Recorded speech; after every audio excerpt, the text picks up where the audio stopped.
What's up, loves? Welcome to Hustling Vibes. I'm your girl, Pink Vibes, and today I'm here with hip-hop lyricist, Mr. Ty Farris.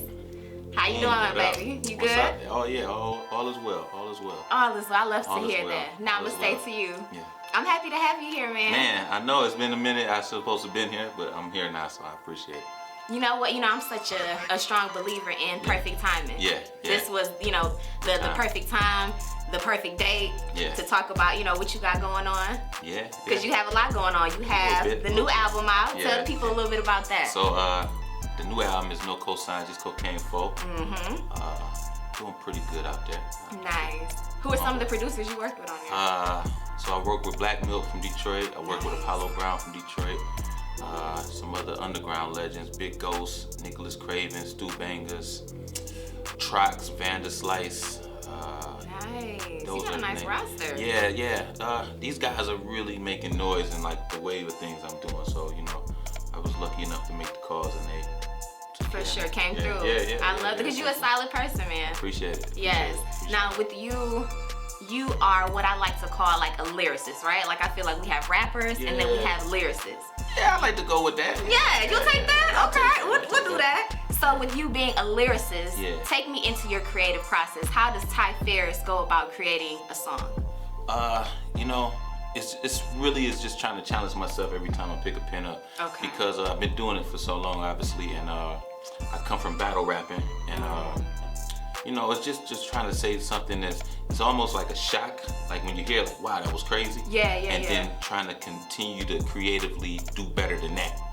So that's my approach every time, and then that's just the words, the technical aspect of it, of putting syllables together in different flows. I'm very intrigued by it. It's like puzzles, you know what I'm saying? I like definitely putting the puzzles together, and then each beat has a different puzzle to figure out. So that's how I look at it, and it's fun. It's real fun. Now speaking of beats, how do you go about picking like that right beat for the album? The beat pick me. Ooh. Yeah, the beat pick me. I can go through 100 beats, and then maybe that day I just didn't hear it, and then the next day I turn on the beat, depending on my mood, and instantly a melody or some words start coming out, and then that's when I start writing. I don't force nothing. Sometimes it take me 2-3 weeks to find one beat or find something that I like, and then once I get it, it's easy. Once I understand that this beat is for me, that part is easy. The hardest part is me identifying the beat that I think is good for what I'm trying to do. So but the beat picked me, to be honest. And I love that your music is so true to you. Like you tell real life stories, and I know you personally, so everything you rap about is your real life. Yes. How important is it to be real and to be the actual person that you are rapping about in your music? It's very important because, I can be honest about it now because I'm older. In the beginning, I didn't embrace my troubles as coming up, what I'm saying, being poor. But as I grew and became more of an artist with my music, I decided like, it's only right that I tell this part of me because that's what got me to where I'm at. And the second I became comfortable in telling my past, the music translated and I started, seeing the response that I was looking for all that time. So it's very important. For sure. Yeah. Now speaking of your upbringing. I'm such a strong believer in who we are as adults is a product of who we were as children, right? So how was Ty as young Ty? Oh man, very competitive. Very competitive. That's the best thing I could say. Very competitive, and I would also say, if I had to, for lack of better words, I didn't let things rattle me.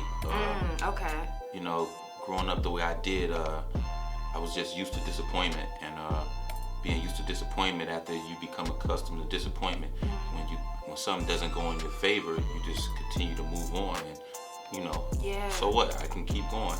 So that was actually a good thing in a bad situation for me to, adapt. Like, dang man, I ain't get them Jordans. Okay, whatever. Right. But then I just kept going and going, and then as things in the music game came where I was trying to get placements with, you know, artists, and I'm talking about me as ghostwriting. Yeah. And it didn't happen. Okay, whatever.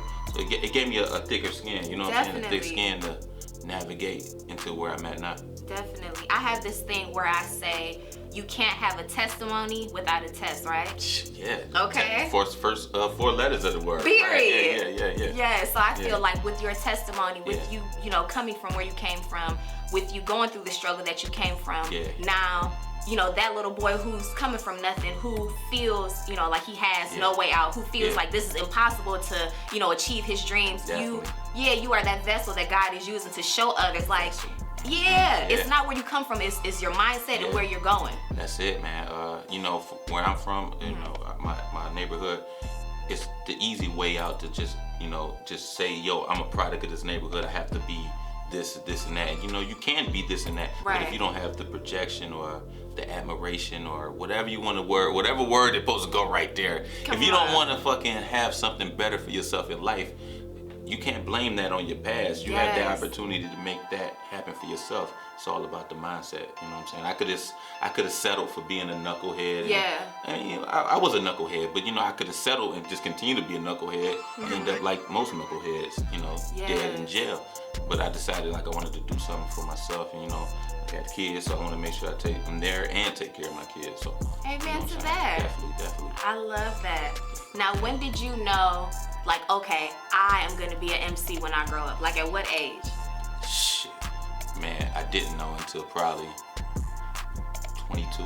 Really? Yeah, no, I wasn't rapping. You know, I don't want to put the man on blast. I wasn't rapping, you know what I'm saying? I was into knucklehead shit. Like, I was just as I was saying, I was into knucklehead shit. So I wasn't, at first I was, you know, I played varsity basketball and a little bit of college level, so I thought I was gonna be a basketball player. After that fell through, I was content with being a knucklehead, you know, doing dumb things with my friends, and that's all I thought what it was supposed to be at that point.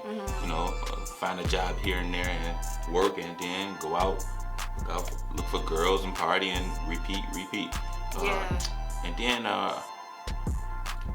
two of my best friends ended up getting locked up, and I was messing around with raps. My cousin was rapping, and I was like, all right, let me try to mess with it a little bit more. And then out of my love for music, because I did love music, but never thought I would be right. Yeah, so I opened up a booth in the flea market selling mixtapes, and from there, you know, I just started writing. I was writing, and then I started rapping. Okay. And it was like, all right, I'll give this a try. And from that, that's how I started right there. You know, me just saying, I'm gonna try to rap. You know, this is at 22. Like, most of the people who rap, they started a long time ago. Everybody like, man, I was rapping since I was 7. Nah, man. Period. I was a knucklehead, stealing cars and trying to rob people with my friends. Fucking 17, 18. Okay. So, but you know what? That was God and the universe giving you material to rap about, right? Come on. I think about that all the time, babe, because it's like, yo, God set you up to be poor so you could be able to rap about this. Hello. I'm thinking, God, I don't know if we could have figured something else better out there. Like, yo, I was starving some nice guy. Like, this is not cool, bro. He was like, no, this has to take, you know, it has to take place. Yeah, and definitely. We have to, like, I feel like in anything we do, whether you're an artist, whether you're a doctor, whether you're a lawyer, whether you're a painter, like, you have to have that faith in the Most High that, you know, these tough times are only temporary, right? Now that I did have.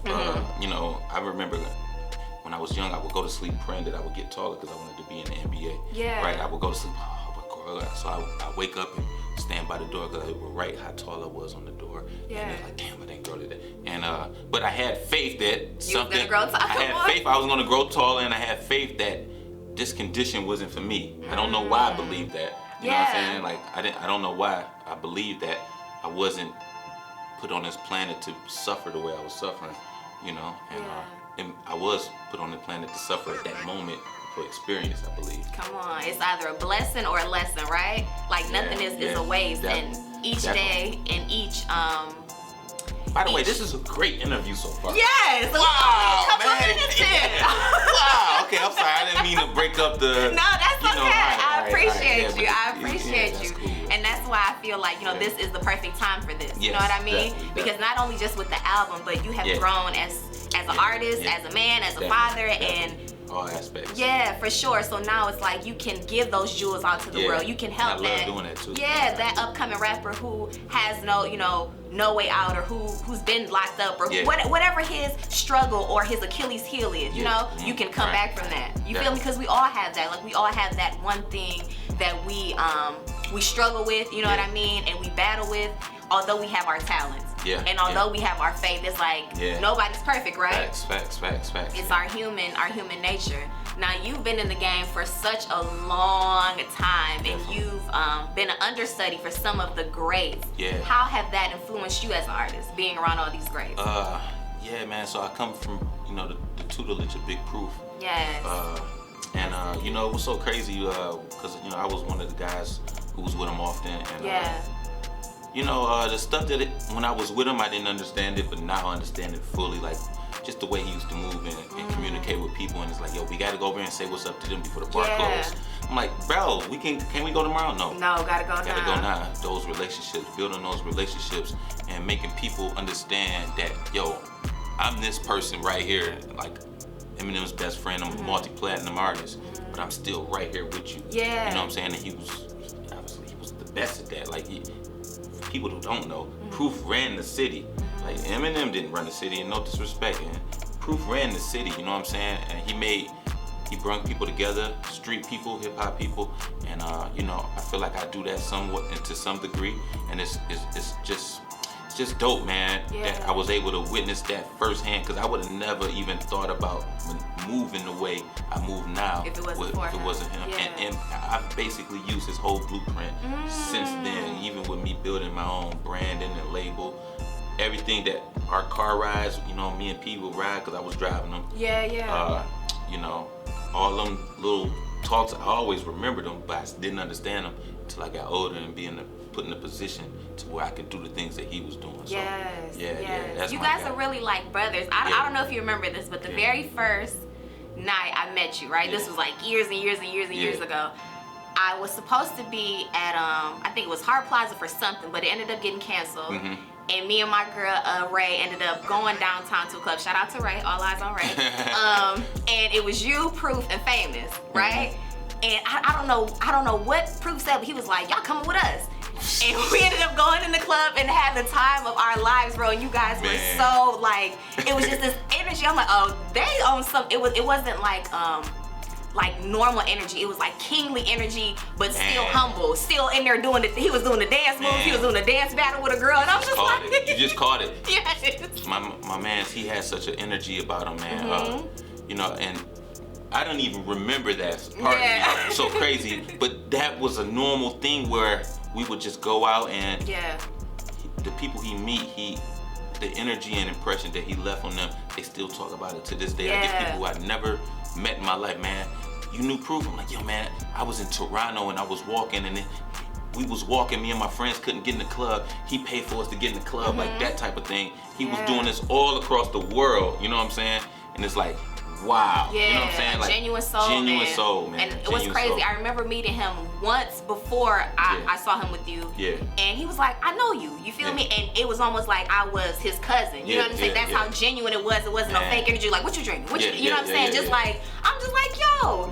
This guy is a whole vibe, man. And I could vibes. Come on, lots of vibes. So for you and like Famous, shout out Fame. Like, you guys are, I want to say like his understudies, but he didn't look at you guys as understudies. It was like, these my bros. You feel me? We was the little brothers. Yes. You know what I'm saying? He used to beat us up like little brothers. Come on. You know what I'm saying? He used to call us bits. Like, yo, my little bits, bosses in training. I'm like, ooh. Because we didn't know that when he was saying it. He told us the what it meant. But when we're going out the way we just like them nights, we don't know that he's training us to go out the way he went out. Like, you know, it might have looked like he was partying, but he probably was very well handling business. He doing was. the appearance for someone, making sure that, you know, he tipped somebody. I got 1,000 stories about him. Beautiful stories, man. Definitely. Beautiful stories. Rest in peace, man. Yeah, rest in heavenly peace, for sure. And I feel like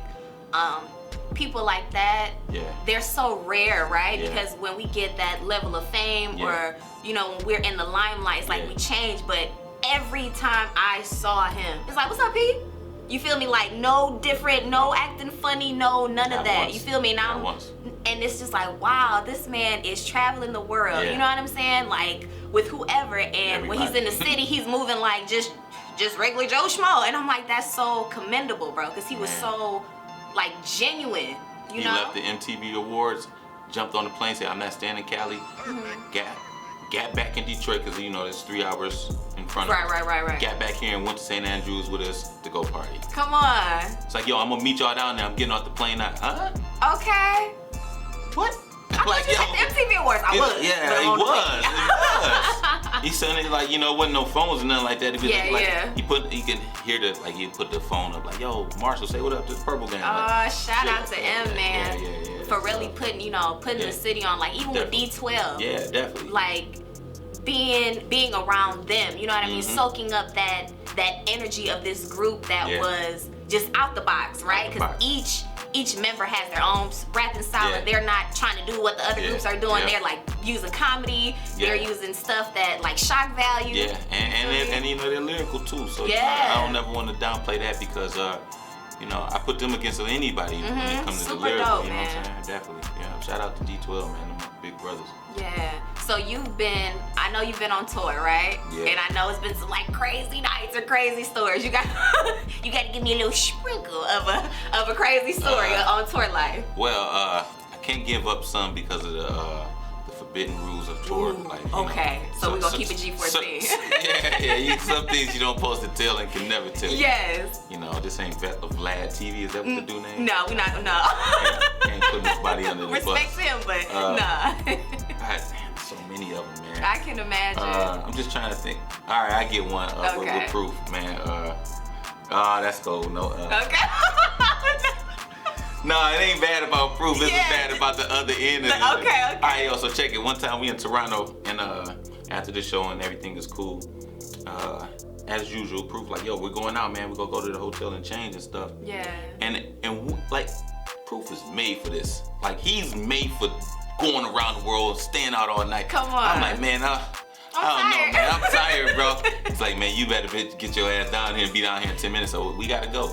And by the time we get down to the lobby, P is already gone. He's gone with my man Jimmy. Jimmy was the tour manager. Okay. So they decided to go to a strip club in Toronto. Okay, yeah. So we back at the hotel, we like ordering pizza, and then we seen like 2 girls, and we got the 2 girls to come up to the room. So it's me, Killer. Yeah. I'm sorry, fellas. I'm sorry.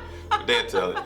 So, you know, we chilling with the girls and everything, and one of the girls is a huge D12 fan. Oh. And fun fact about that whole tour, a lot of people's like coming up to me like, yo, that's proof. Thinking I was proof. Like, no, man, come on. So one time You guys could be brothers though. Yeah, I got that a lot. For sure. And so boom. So the night is coming. The night is like 3 o'clock in the night, and then boom. Like, what the fuck? Ooh. It's Jimmy, the tour manager. Yeah. Him and Proof get back, and he has a fucking Nike footprint in his head. Like, Jimmy, what happened? I don't want to talk about it. Right? So he opens up the little concession stand with the liquors. He's like, don't worry about it. I'll pay the incidentals. Yes. I say, Jimmy, what the fuck happened? Me and Proof got into a fight with the triads in the strip club. Like, what? One of them roundhouse kicked me, and that's the end of it. I'm like, what?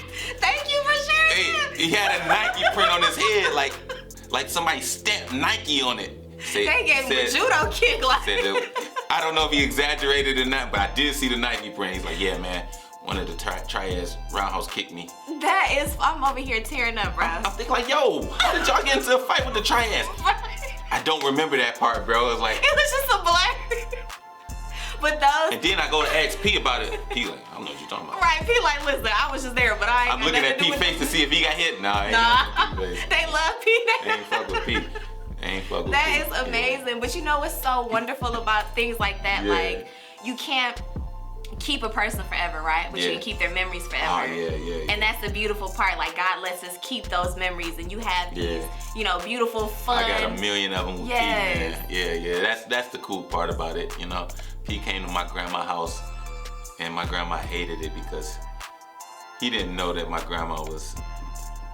He knew, but he never knew like until it's the first time I come to my house, he just pull up, do some drunk shit with the bins, pull it on the grass. I'm thinking to myself, oh no, he didn't. Granny, don't trip. He seen my grandma grass, like, oh no, I cut that grass. So I'm like, oh Lord. My grandma gave him a mouthful, man. It's like. Shout out to Granny, man. You know, he apologized and I paid for the cutting grass. Like, no, he cut the grass. Come on. And I love the fact that, like, you were raised, you know, part-time by your granny, because I feel like the way you carry yourself it's all is, because of that. you're so solid. You feel like you can tell she instilled these morals and these, you know, these amazing, like, just standards in you. Because even over our 15-year friendship, you're the same person. You know what I'm saying? And likewise, man. Thank you. You know, that's my grandma, man. She was solid, and you know, she was a gangster in her time. You know, she ran numbers. That's how my first lesson was running numbers for my grandma around our neighborhood and shit. So my grandma was solid, you know, and God bless her soul. She was she's my biggest influence out of everything. My biggest influence, my grandma. For sure. I feel like grandparents are like bonus parents, right? Because things that our parents won't let us get away with, our grandparents do. Like my grandmother, she's my namesake. You feel me? I'm Frances Caselli, she's Frances King. And you know, I could do no wrong in my granny's eyes. You feel me? She'd be like, don't yell at my baby like that. You feel me? Like I'm her heartstring, and me being her, you know, that's her crazy, namesake. Right? Yeah, that's crazy. That's how it be though. That's exactly how it be, man. That's how it be. Definitely, but to Granny and to Proof, you know, I know that they're so proud of you, and I know that they're shining down on you, and they are your guardian angels. Definitely, you know, definitely. For sure. They done held me down a few nights, I'm sure. Yes. Like, definitely. We don't realize that, you know, the people who we have these deep connections with on Earth, just because, you know, death happens, those ties aren't severed. Right, you know what I mean? Right. It becomes even stronger because now, you know, they can see things that we can't see. It's almost like watching a movie, right? We like, don't go in there, the killer's in there. But we, you know, the people in the movie, they don't know that, but you know, we know that. Same thing with them. They can see danger coming a mile away. I never even thought of it. That's some hell of an insight right there. For sure. I'm gonna take that with me. I like that. I had to tell myself that because when my grandmother died in 2015, you know, that was like the first time I really dealt with like depression. You know what I mean? And before that, I was like, depression? What do you mean you're sad? Like, change it, be happy. And it's like, nah, P, it doesn't work like that. You know what I'm saying? It's this cloud that's over you. And I felt like this guilt, because I'm like, I should have seen that she was sick, you know, because she had a stroke. And I'm like, I'm such an herbalist and I'm into all these things. How didn't I see that? And that guilt had me like super depressed, and they took her coming to me in my dream. And it was so crazy because I was like, Granny, I'm so sorry. She was like, baby, look at me. Don't I look all right? And she did a little spin. I'm like, wow, that was God letting her soul come to me and letting me know like it was her time, you know? So when they have to go, it's okay, but they're not leaving us. They're still with us. And it's our job to make them proud, you know?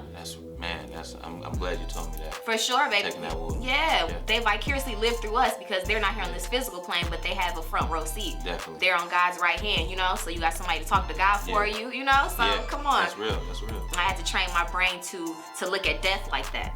Because it's after 2015, my aunt died in 2019, and 2 years before she died, I became her caregiver, and I was studying different herbs, and I had, you know, just studying alkaline foods. And I remember we took her to the doctor, and they were like, you know, send her to hospice. And my sister and everybody was like, no, we're not sending her to hospice. We're bringing her back to Detroit, and we're gonna, you know, take care of her. And those 3 months that they gave her ended up turning into like 9 years. You see? Wow. You know what I'm saying? So it's not about what the doctor says. God's having the last say. So when when he takes a person away, he knows what he's doing. You feel me? So definitely. Appreciate it. So with the no cosign, just cocaine. You feel me? Like you've done 3 of those before that, right? Now where did you get this name from? You know, to be honest, it just came to me one day. Because you know where I'm from, what I do, the sound of music that I do, the style of it, I felt like I wasn't getting embraced here. So I said, fuck it, I don't need nobody co-sign. I'm just give these niggas the dope.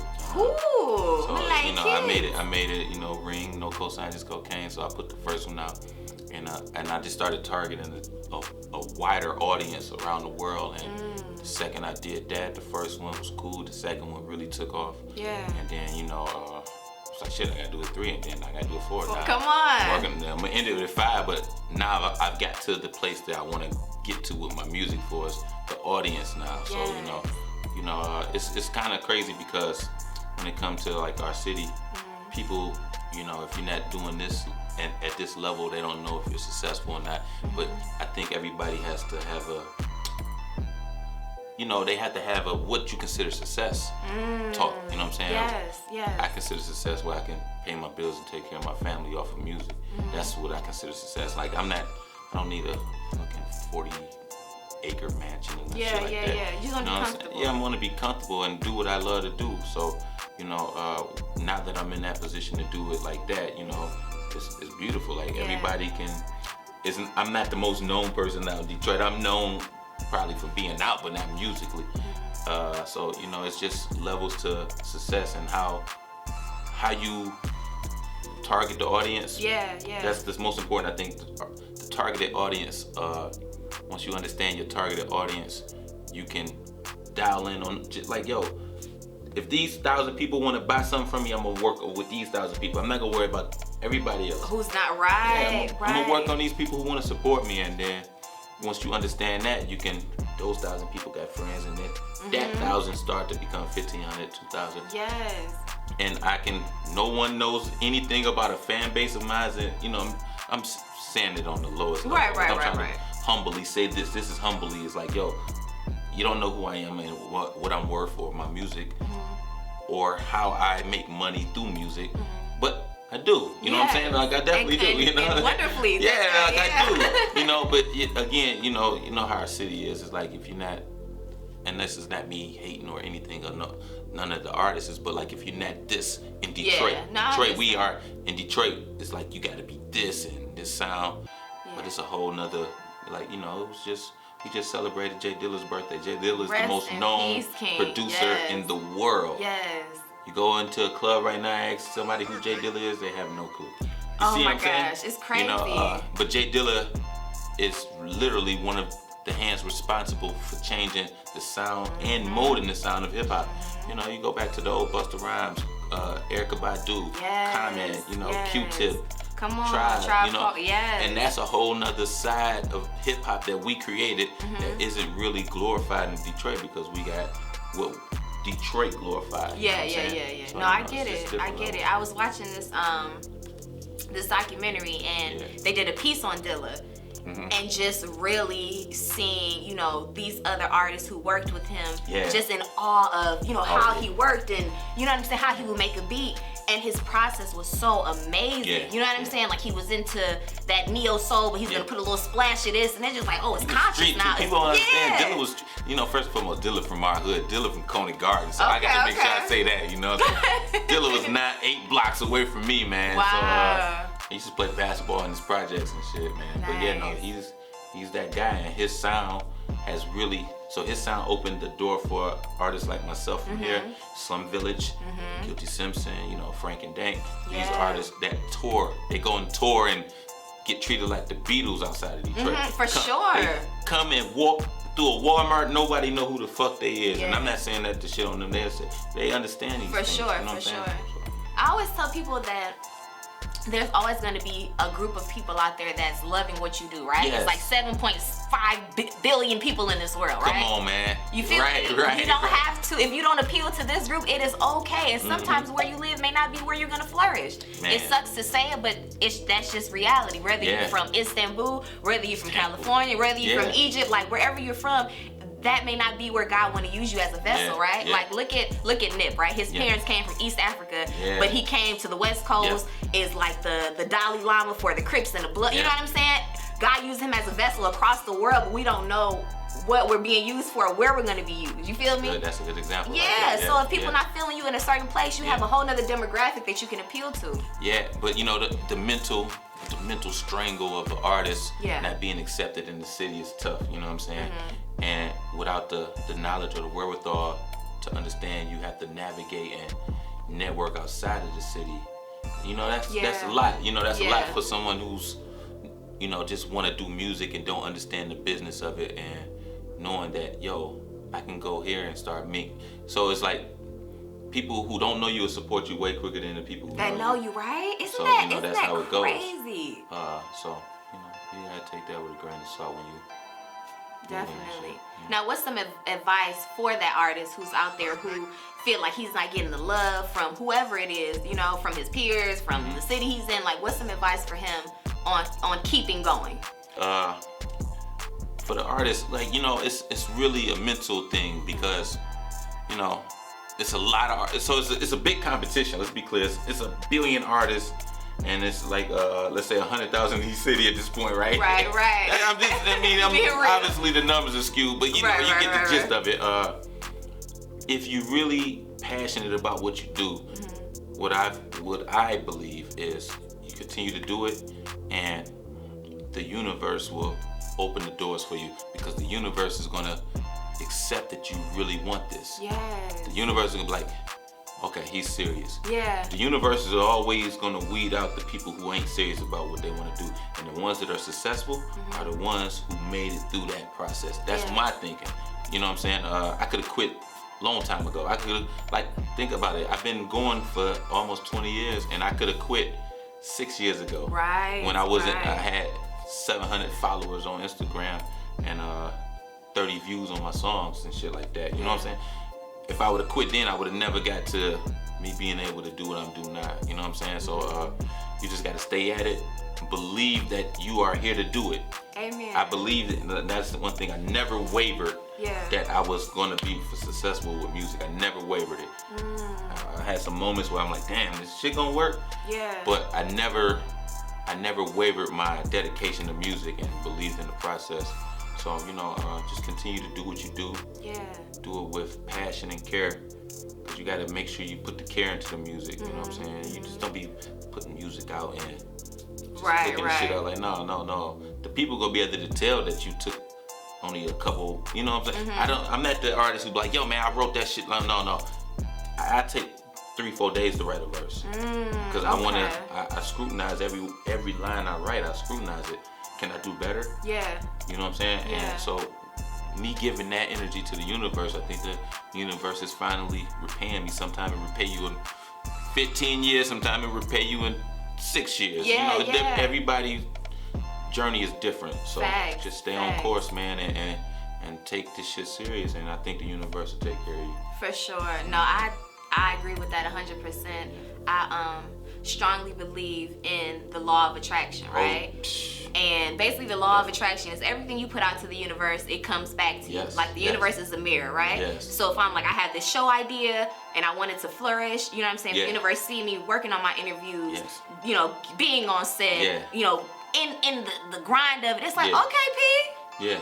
Okay, the angels, the ancestors, the spirit guides, the Most High, we see you. You feel me? Now we're gonna start putting these things together. And when you have that, you know, belief in, you know, whatever it is, I always say that, like, I love God. You know what I mean? And I'm more of a spiritual person because I don't like people dividing themselves with whatever religion they are. We're all God's people. You feel me? And just keep it at that. I'm not gonna discriminate. I don't care if you're a Buddhist, if you're a Hindu, I love you, my brother. We all praise that Most High. You know? And once you have that belief in, okay, I'm in charge of my life, but it's still a higher entity at play. You know, and God sees you being humble. He's like, okay, now this is a vessel I can use. Definitely. You know? I'm 100% on board with that mindset. For sure. That's how I navigate too. Now, if you could work with any artist, I'll give you 3. They can be, they could be here in the physical world. They could be passed on. Who would those 3 artists be? I'm gonna give you. I'm gonna give you the first one off top. Always is Scarface. Ooh. Scarface, my most influential artist. Nice. You know, by far, Scarface. Shout out to Face. I get my storytelling and writing and introspectiveness from listening to him as I was younger. Yeah. Secondly, it's an artist named Kai. Brownsville Kai. I believe he's the best writer ever. Nice. Ever. Is he a conscious like artist? Yes, but it's still street, man. I would have to sing you some of the music. Okay. He doesn't collab with anybody, so that's why it's like, you know, he could collab maybe like with 3 people in this time. But Kai will be the second one. Who's your third? My third would be, you know, out of love and respect Master P. Come on. Master P is one of my big influences as an entrepreneur. Yes. Because that's what I was, before I was rapping, that's what I was riding around with. Okay. Master P. Man, you were so about it. I bought every album. I bought every album at Simpson's record store. I was there. Yes. I was sweeping up the garbage to get credit for the albums. I love that. People don't give P his credit, man. He's the best. He is like as far as, entrepreneurship, as far as music, as far as, putting the people on, as far as, his father Another one of my blueprint. Yeah. Stealing his blueprint for passing things on to his children. I'm like, that's what it's about, generational wealth, Master P, man. I don't know how the song will sound in this time and age. But it could I don't work. care. I don't care. If we could just do the hook, I would love it, because I got so much admiration for him. And, when he was rolling them albums out, I was buying them all. And the marketing behind it. So we would have an album coming out, and he would have a commercial of us verse for the album that was coming out. I'm like, that was genius. Now I like that. I'm like, now I gotta hear the rest of this album. Come on, from this snippet. And then he kept rolling it just like that. And then he, in the inside of the artworks, coming soon. I know we all seen it. Mercedes. Yes. I had a Mercedes poster on my wall. Come on, and she was from the city, right? I didn't even know that at the time. She was. I didn't even know that at the time. So it's like, the marketing behind P, and then the entrepreneurship, how many different ways he went with the hustle, you know what I'm saying? So I'm all about it, I'm all about it, no pun intended. But yes, I was about it. I was about that. About Master P, man. So Master P, Kai, and Scarface. I love that. Okay, check you out. I don't need to rap with no lyrical guys. Right, you got that covered. I'm done with things, you know what I'm saying? Nah, I feel that. If you could leave one jewel out to the world, what would that one jewel be? I think of a good one here. Yeah. I got a few. Okay, share however you want. Oh, the most important one. If you say you're gonna do something, do it. That's it for me. I take that. Because where we from, man, people, the word is two words that come to think of: renege and Indian giving. I despise both. Okay. I despise both. It's like, please let me renege and Indian giving. If I give it to you, I feel if I can give it to you, I can afford to give it to you. I don't ever need it back, because I should be able to go and make it again. Talking about money or whatever the case may be. It is that I gave you. So whatever I can give you, if I give it to you, I should be in a position where I'm afforded to give it to you, where I know I can recoup it. So that's me. I love it. That's what I call RNS, real nigga shit. Yeah, definitely. And it's hard to be real in this day and age, because I feel like we all have this like, not addiction to attention, but everybody wants that. Is. You know what I'm saying? It's not even money anymore. It's like attention, right? I hate it, Pink. Crazy. I hate it. Oh, see, you just burned me. Like, listen, I hate the social media. It's a drug at this point. It's definitely a drug. I did a song called Social Media. It's a drug. Listen, man, people I would never think would do things to be seen just for views and likes. I'm like, yo, this is not you. Yo, fucking walking to the store. Look, I'm walking it. Like, yo, I don't care about you walking to the store. I really don't. Come on, bro. Like, and then, okay, if you do that, fine. But I don't need to see that every day either. Right. Listen, I don't want to see none of my friends every day. I love them, but I don't need to see them every day. I don't need to know you stopped at 7-Eleven. You do that on your own time. Yo, bro, I just bought this deodorant. No, I don't care, bro. I don't care. You see what I'm saying? But that's, some people want to document it. And then, you know, the beautiful ladies, they I think it's really damaging the psyche of the women too. Because you're getting all these people who are saying you're beautiful, that's good. But then, in your mind, you have to continue to maintain this projection that you're giving these people.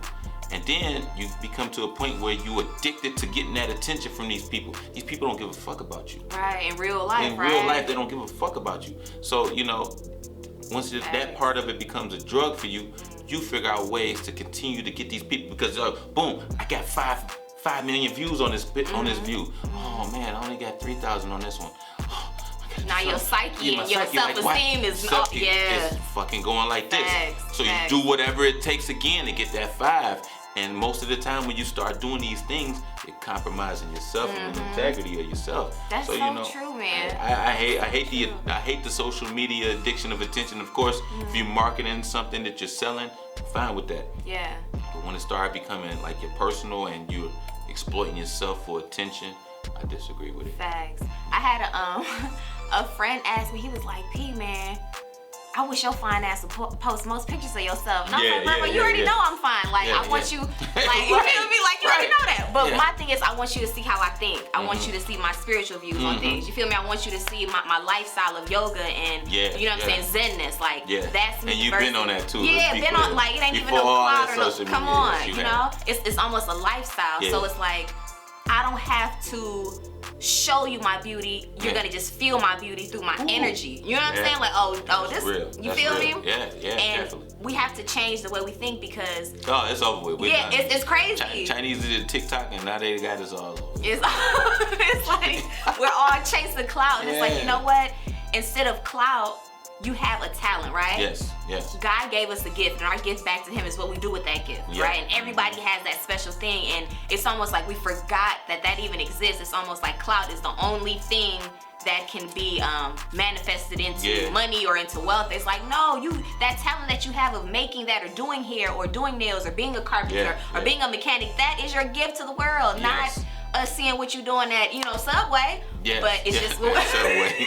it's just what we no disrespect to Subway because I love Subway. Hey, but the thing is too, like, once you understand that alright, so I'm here to be a carpenter or whatever the case you decide to go, whatever field you decide to go into.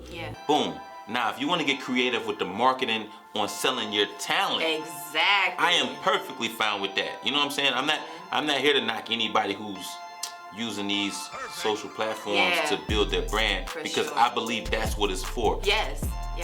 I don't agree with somebody building their self up, but here's what the crazy thing is, because they build their self up and then they build their self up into a brand.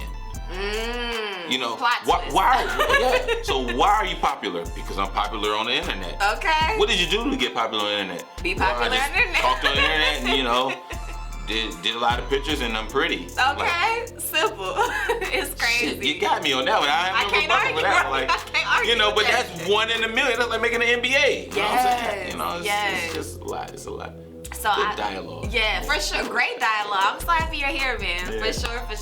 Because this version of you is so enlightened. And it's so it's just beautiful to see, the king that you blossomed into, you feel me, in all aspects of your life, because you have the music, but you're a father, and you balance it so well, and you don't be in the, excuse my French, the bullshit, you feel me? I stay away from it. You do. I do. And I love that about you, and I feel like it's a dope example for other young men to see, how to move, you feel me? Like, you ain't gotta run off on the plug, be true to your word, and if you're gonna be the plug, you know what I'm saying? Like, do it right. Like, you one of those guys who show you the right way to do it, Definitely, man.